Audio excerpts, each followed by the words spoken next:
Bom dia a todos, bom dia a todas, bom dia para você que nos assiste pela TV UFMA no Maranhão e pela Pop TV em Sobradinho e Porto Alegre. Sejam todos muito bem-vindos e bem-vindas a mais um ICL Mercado Investimentos. Hoje, quarta-feira, estou de volta no estúdio e a gente tem um monte de assuntos para tratar com vocês. Vamos falar de GPM, vamos falar do Índice de Confiança do Comércio e tem uma série aí de outros pontos para abordar. Mas antes de tudo isso, eu vou dar bom dia para o André. Bom dia, André, como você está? Bom dia, Débora. Bom dia a todos os nossos telespectadores. Hoje a gente vai abordar um pouco o GPM, que já vai dar uma prévia para a gente entender o que pode acontecer com a inflação de outubro. A gente vai ver problemas climáticos novamente afetando a inflação, então a gente vai discutir um pouco sobre isso. Vamos ver a confiança dos serviços. Não lembro se a gente vai falar dos comércios, o serviço é do... Comércio. Do comércio, perdão, Débora, perdão, do comércio. Então, confiança do setor comercial, aí vamos ver para esse mês de outubro. Vamos falar também do nosso amigo Bob Fields III, que ataca novamente aí, foi cobrado aí pelo setor produtivo. Então, vamos discutir um pouco sobre tudo isso, né? Mas acho que a gente já pode passar para a agenda, né, Débora? Então, vamos ver que está na nossa agenda, alguns balanços aí e bastante índice hoje, né? Agenda bem recheada, né? Exatamente, tanto lá fora quanto aqui no Brasil. A gente tem uma agenda bem recheada de indicadores e falas também ao longo do dia.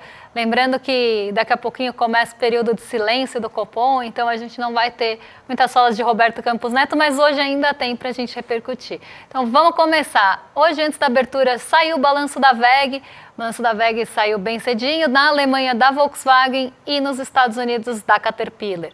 Na Suíça a gente teve também balanço da UBS nessa manhã e às 3h30 da manhã na Europa saíram várias leituras, primeiras leituras ou leituras preliminares do terceiro trimestre do PIB da França, Espanha, Alemanha, Itália e zona do euro como um todo. Por lá também teve índice de sentimento econômico e confiança do consumidor de outubro. Então, durante a manhã, aí, mais tanto balanços, tirando a WEG, e tantos balanços como os indicadores ficaram tomados pelo continente europeu, até por conta do fuso horário. Em seguida, 8 horas da manhã, a gente começa a ter uma série de indicadores aqui do Brasil. Então, saiu o IGPM de outubro, esse que a gente vai trazer com detalhes. Confiança dos serviços e do comércio, as duas saíram hoje também, medições da FGV. A gente vai trazer detalhes da confiança do comércio e, se der tempo, amanhã a gente passa a confiança dos serviços para vocês, até porque elas foram em direções contrárias e acho que vale a pena retomar. Hoje saiu o estoque de crédito de setembro também às 8h30 aqui. E nos Estados Unidos a gente continua tendo aquela divulgação, ou aquelas divulgações relativas ao mercado de trabalho. Então ontem a gente teve as criações de vaga no geral e hoje a gente tem o relatório ADP de criação de vagas no setor privado. Já trazendo também um pouco de movimentação nessa manhã. Mas o que ficou aí com bastante destaque nos Estados Unidos foi o Departamento do Comércio divulgando o PIB do terceiro trimestre. Primeira leitura ainda, mas já suficiente para fazer um barulho, então já mexeu bastante com expectativa de juros e a gente vai trazer tintim por tintim disso. Por lá também saiu o índice de preços de gastos com consumo, o famoso PCI e o núcleo, só que essa não é aquela métrica tão olhada de perto, essa é a métrica trimestral. A que sai durante a semana é a mensal também, então essa é mais olhada de perto, mas já temos alguns impulsos vindo também do índice de gastos com consumo por lá desse terceiro trimestre. Em seguida, a gente tem, continuando aí a nossa agenda, até se puderem mudar para o pessoal de casa acompanhar com a gente, temos uma agenda voltada para os balanços no final do dia. Então, temos estoque de petróleo hoje, fluxo cambial semanal, e na China, 10h30 da noite, PMI industrial e de serviços, medição da NBS. Não é a medição da S&P Global, mas uma medição importante também, até para ver se elas vão na mesma direção ou não. Só que aí, depois do fechamento, a gente tem as empresas de tecnologia aparecendo na agenda. Então, Meta, Microsoft e a Airbus também hoje divulgam os resultados e ao longo do dia sai o CAGED. Então, a agenda de hoje bem voltada para balanços de tecnologia, o PIB do terceiro trimestre dos Estados Unidos também deve ganhar uma relevância maior e aqui no Brasil, o IGPM e os índices de confiança. Vamos falar agora aqui da nossa abertura de mercado, né? Tem a notícia que a gente sugere todos os dias aqui. PIB do terceiro trimestre aqui em destaque, também esses dados aí que vão acabar mudando aí, principalmente as Treasuries, né? Voltamos ao dia do marmota, aí vai cair, vai subir, vai ficar como a taxa de juros dos Estados Unidos. Mas na Ásia, o setor automobilístico parece que tomou algum protagonismo, né? Porque elevou a bolsa do Japão, fez cair a bolsa da China. Então, por que essa diferença, Débora? Bom, lá na Ásia a gente não teve uma bolsa com direção única, elas seguiram em direção contrária, na verdade em direções distintas, né? Contrária de quem? Depende do ponto de vista, mas em direções distintas. O Nikkei 225 ele foi puxado pelo setor automobilístico, então teve um fôlego vindo do setor automobilístico e de outros setores.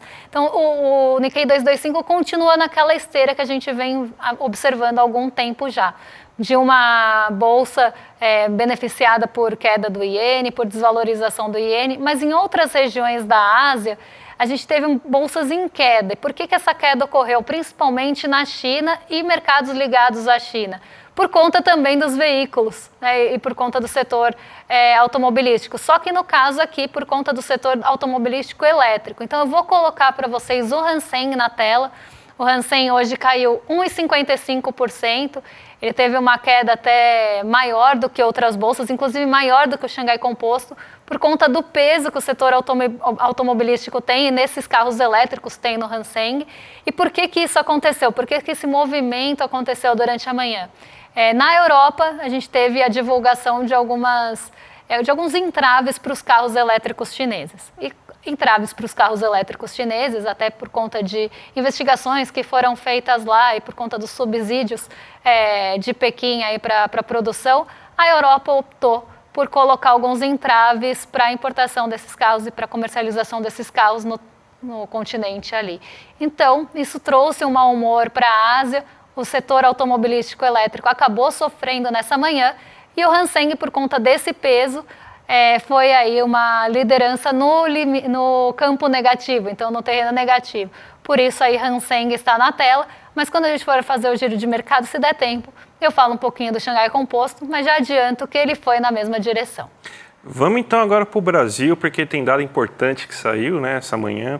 O IGPM, que é o índice inflacionário que a GV calcula, ele teve uma alta bem considerável, de 1,52% aí nesse mês. O índice de inflação acelerou mais para o produtor, enquanto você teve uma alta do consumidor bem grande, mas você teve aí que o vilão foi energia elétrica para o consumidor, do mesmo jeito que a gente já tinha visto em IPCA 15, mas o produtor ele teve algumas particularidades que a gente já vai tratar sobre elas agora, daqui a pouco, né? Vamos primeiro ver como que foi o comportamento do índice em 12 meses e também em variação mensal. Olha só, assim, você vê assim, que o IGPM ele teve uma alta de 1,52% somente no mês aí de outubro, sendo que teve, então, você já está em 5,59% no acumulado. Então, você teve uma alta até de mais de 1 ponto percentual no acumulado em 12 meses, uma alta bem relevante. Só que o que puxou o índice, de fato, foi o IPA, que é o índice de preços ao produtor. Você teve aí uma alta de 1,94% do IPA, chegando em 5,9%. O IGPM ele tem uma característica muito peculiar, até por ele ser muito forte em índice de preços ao produtor também. Você tem quase 40% do índice é composto de preços ao produtor. Ele tem uma característica seguinte: ele é muito sensível a dólar. A gente teve uma alta muito forte de dólar nesse mês aí de outubro, né? A gente, talvez, se der tempo, a gente fale um pouco da questão do dólar agora nesse mês de outubro. Então, ele disparou por causa disso, mas também disparou por causa de problemas climáticos. Então, a gente vê que essa alta muito concentrada aí no índice de preços ao produtor agora, nesse mês aí de outubro. Se a gente for pegar o mais importante para a gente observar, que é o IPC, que é o que vai refletir o nosso IPCA, que é a inflação oficial que a gente mede, ela subiu 0,42, uma variação bem mais controlada do que o índice aos produtores.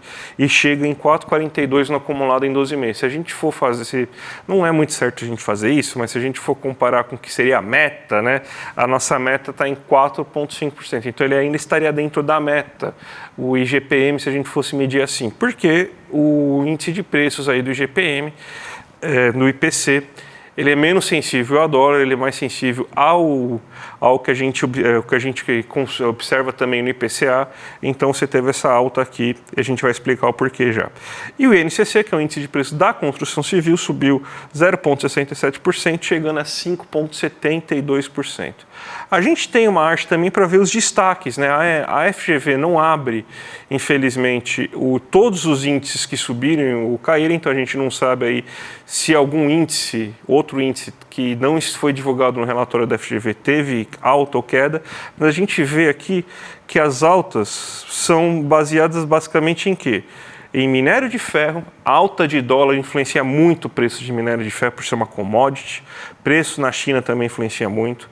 Bovinos ao produtor, e o bovinos não é a carne, nesse caso é o próprio animal, 11,33%, onde que a gente tem produção de bovinos, né, no centro-oeste, afetado por estiagem e queimadas, né? Quem diria que queimar o Brasil inteiro ia começar a gerar problemas de preços? Carne bovina, mesma situação. Se o bovino está cara, a carne bovina ao produtor também está cara, 12,33%. Soja, outro bem produzido aí e sendo fortemente afetado em áreas de queimada e estiagem, 4,63%. E a tarifa elétrica ao consumidor foi o grande vilão para o IPC. Então, todos esses índices, eles refletem o quê? Uma alta de dólar e o resto problemas climáticos. Então, são os problemas climáticos que fizeram com que você tivesse essa alta considerável aí desses bens. Só que a gente vê, ó, que você teve, ó, a banana caiu, a banana tanto ao produtor quanto ao consumidor caiu, 7,71 e 12,51 aí de queda. Você teve queda também da cebola e da batata. Os alimentos estão em queda.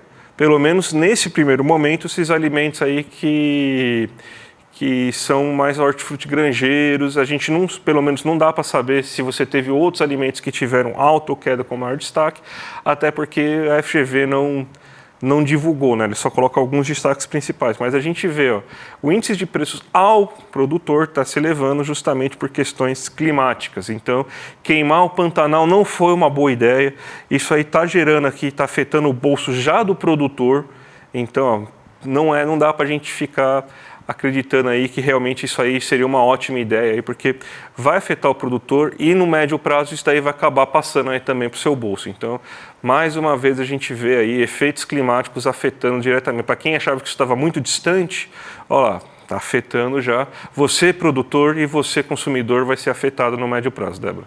A notícia aí que a nossa audiência estava esperando, os rolezeiros que já estão aqui no chat, era da banana cair, né? Então a banana caiu para o consumidor e vai parar de pressionar um pouquinho o bolso de vocês. Mas a gente tem aí, né, se a gente for pegar, né, tirando a banana e a sua piada que não dá para deixar a quinta série de lado, se a gente for pegar o IGPM, né, e para quem já assiste a gente há algum tempo, a gente vem alertando essa questão cambial impactando a inflação, principalmente ao produtor.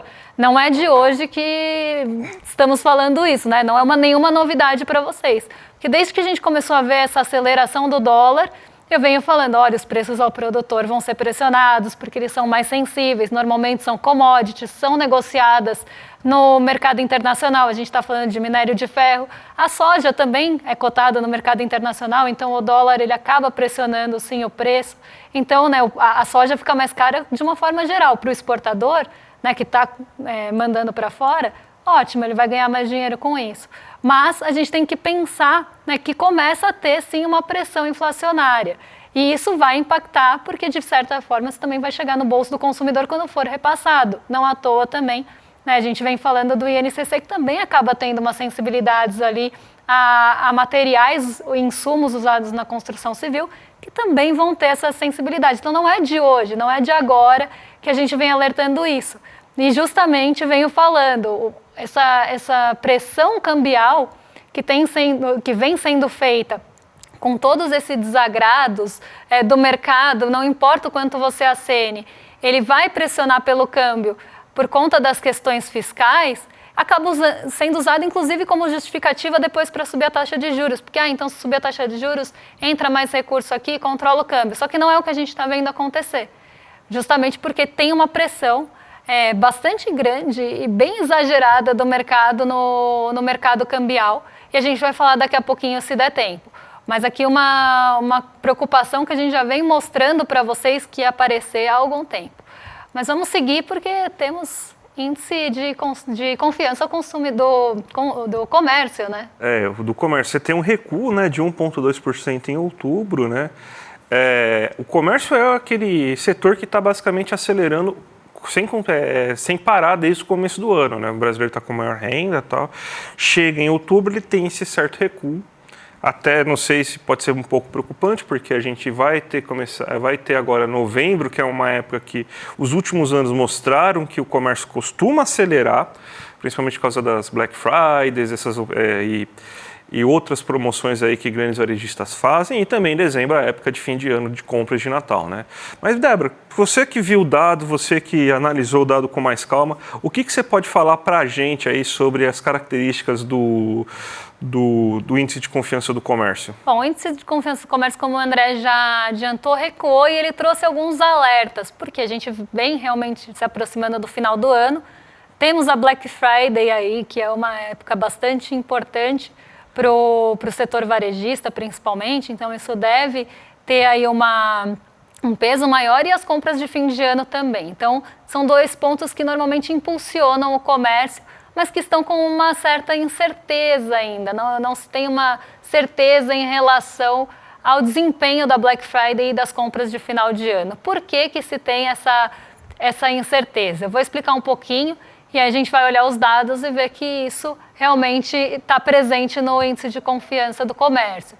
O setor comercial, ele está ali um pouco...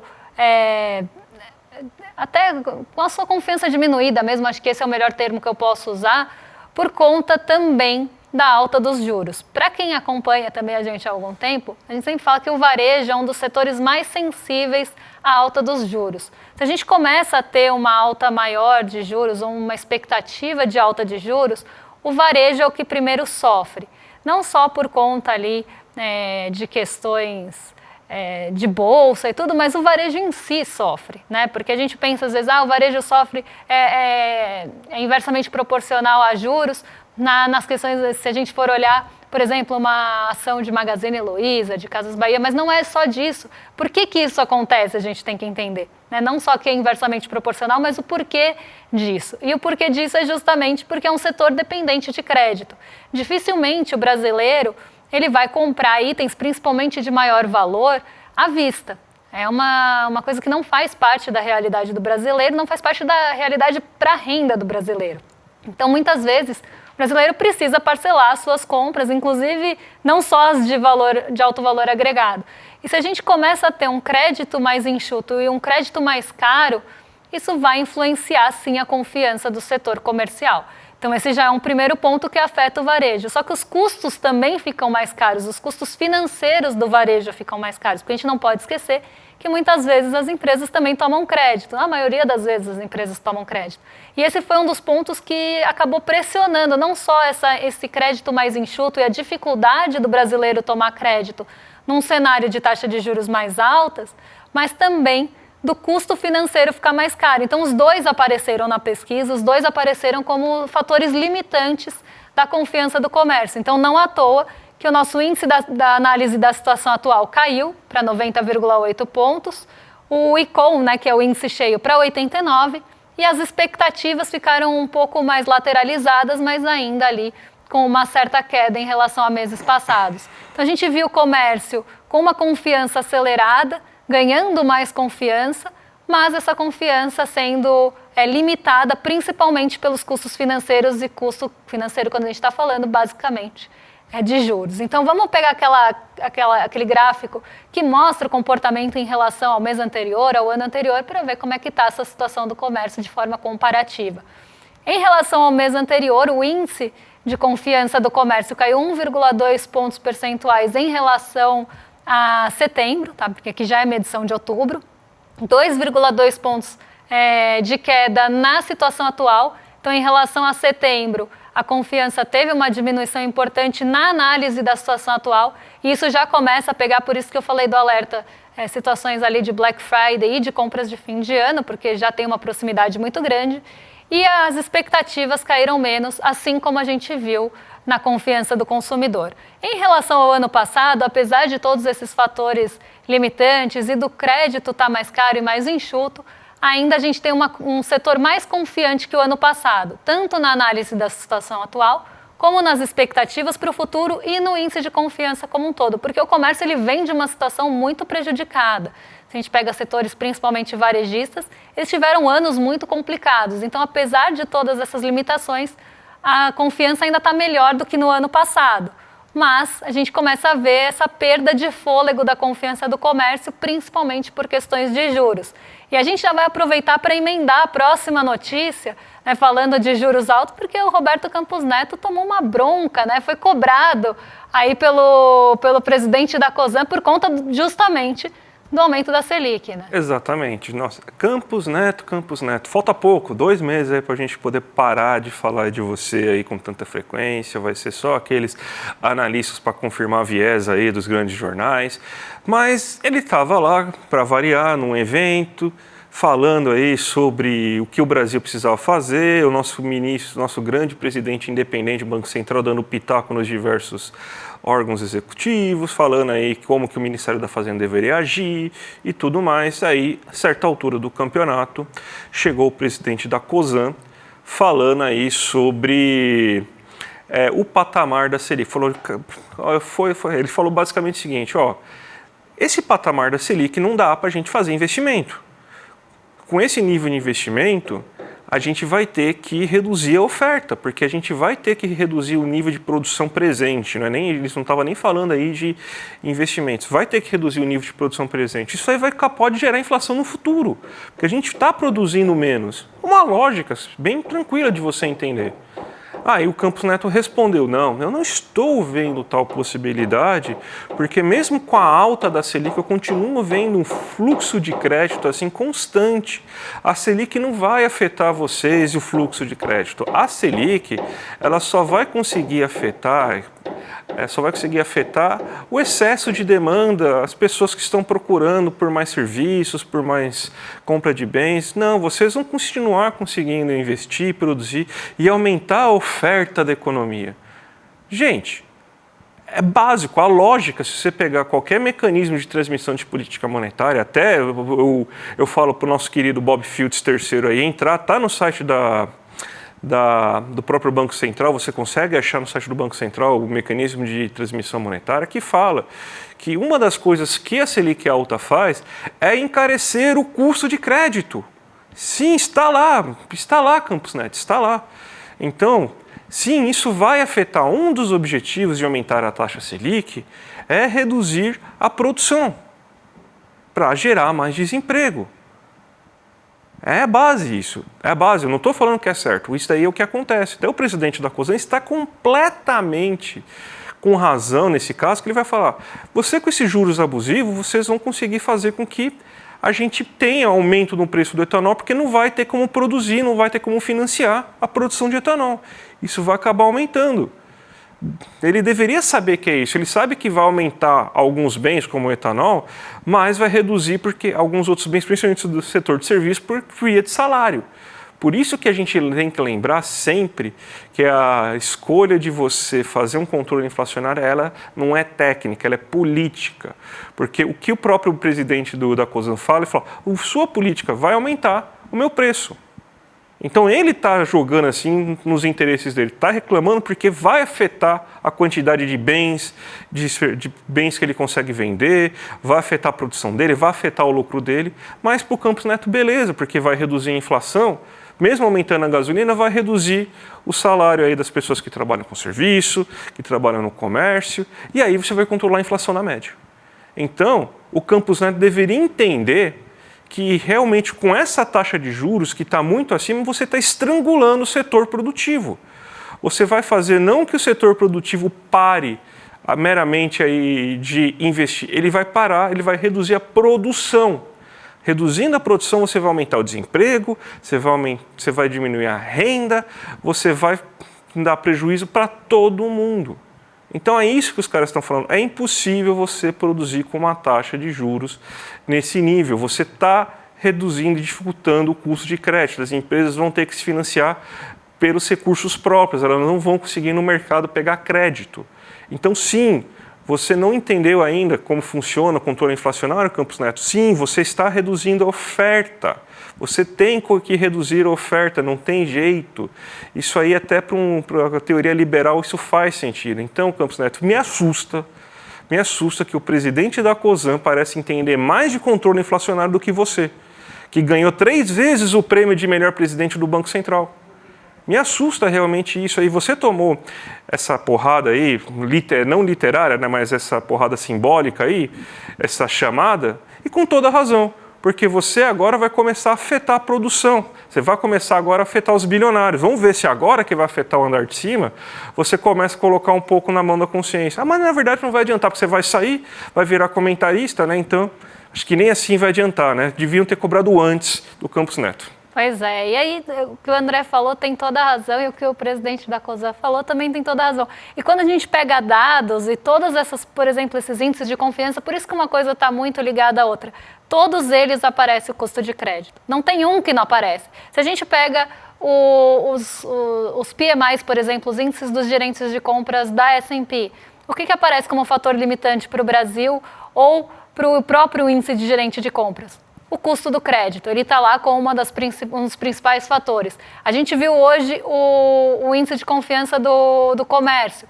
O que está ali como fator limitante? O crédito, o custo do crédito, o custo financeiro da empresa, que é o quanto ela vai ter ali de custo, por exemplo, com juros. Se a gente pega não muito longe da gente aí o índice de confiança da indústria que a gente trouxe para vocês, o que estava ali como fator limitante? O custo de crédito. E, gente, se sobe o custo de crédito e a produção fica mais cara, onde vocês acham que vai parar esse aumento de custo no final da linha? Onde vocês acham que vai passar? Para que preço vocês acham que vai passar? Então, esse também é um ponto que a gente precisa pensar. E não só isso, é um freio de mão, como o André mesmo explicou. Porque se a produção vai ficar mais cara, vai se produzir menos, vai demitir gente. E aí sim, a gente tem o estrangulamento de alguns setores urbanos, a custo de quem?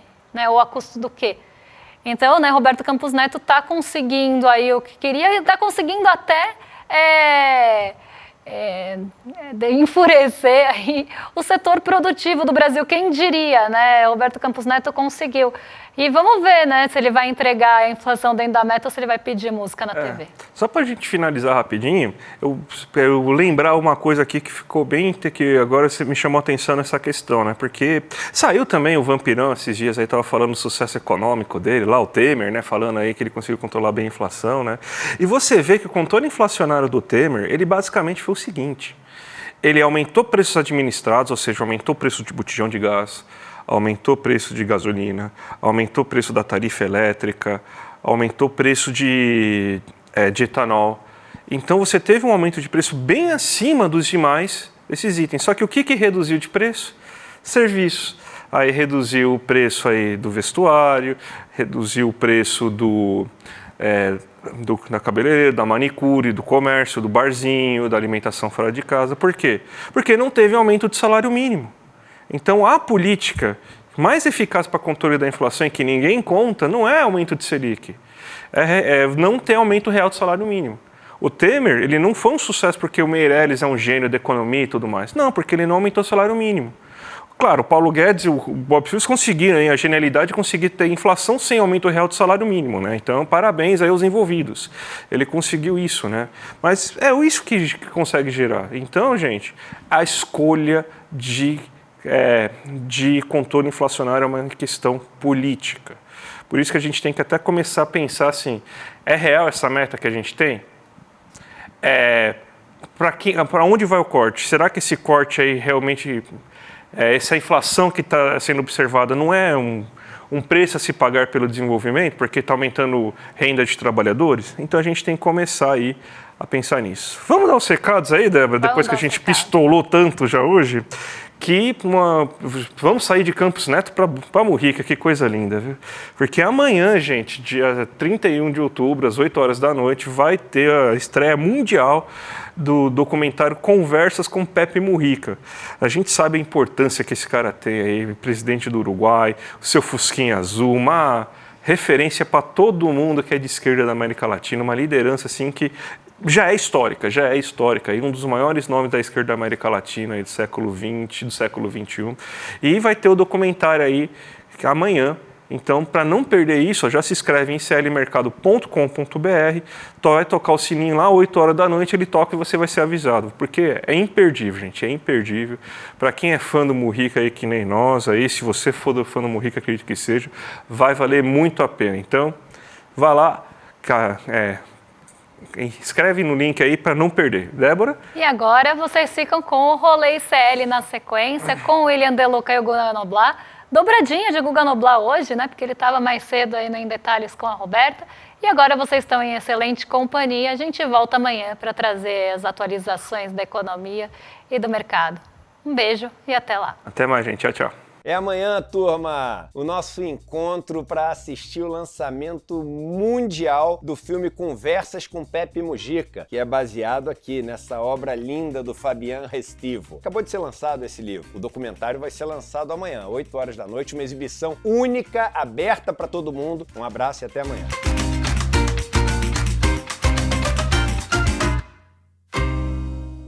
O ICL está completando 4 anos na linha de frente de lutas importantes e decisivas para o país.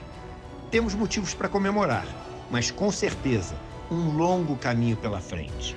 A riqueza de nosso país continua nas mãos de poucos. A emergência climática avança ano após ano. A desinformação e as fake news envenenam a democracia. A ganância dos poderosos destrói famílias sem nenhum remorso. E a extrema-direita segue crescendo e é uma enorme ameaça para o Brasil. Por tudo isso, que o ICL não pode e não vai parar. Enquanto houver injustiça, ódio e opressão no nosso país, seguiremos lutando sem descanso. Ainda tem muita luta pela frente. Assine o ICL e lute com a gente.